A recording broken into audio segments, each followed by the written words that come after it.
Hey guys, my name's John. I'm an airline pilot. Let's talk about VORs. Now this is what VORs look like on the ground. And VOR stands for Very High Frequency Omnidirectional Range. There are four components to a VOR: the ground station, the VOR receiver in the aircraft, the antenna, and the display on the aircraft. There are three different types of VORs and their range: high, low, and terminal.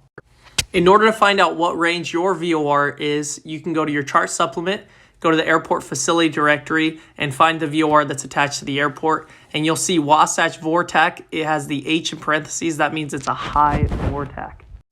Now, if you want to use your VOR for IFR flying, you can do that, but you just need to check to make sure that it's working correctly, and you can find that on 91.171 of the CFR. Now, when you are going to use a VOR, you want to make sure it's working correctly. So you'll see the Aberdeen VOR. There's a Morse code there on the far right corner, that bottom box in the bottom circle.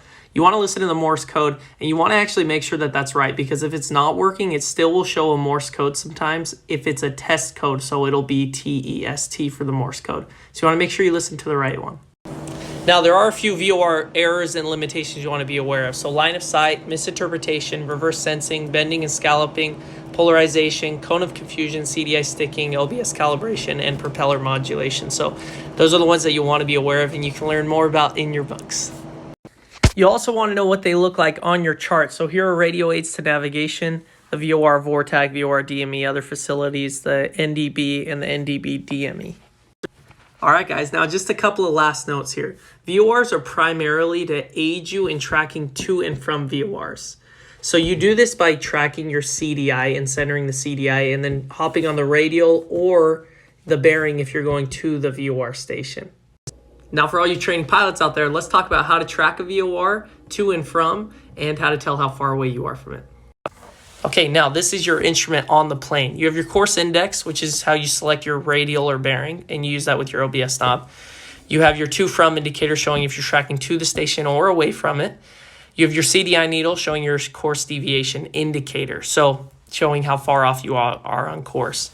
You have your degrees deflection, so if you're 60 miles away from a VOR, each degree is 1 nautical mile off course.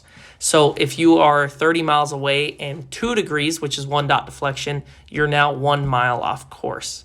Now, one of the important things about the to and from indicator, if you're tracking to a station, you want to make sure you have the to flag. And if you're tracking away from the station, you want to make sure you have the from flag. Otherwise, you'll have reverse sensing.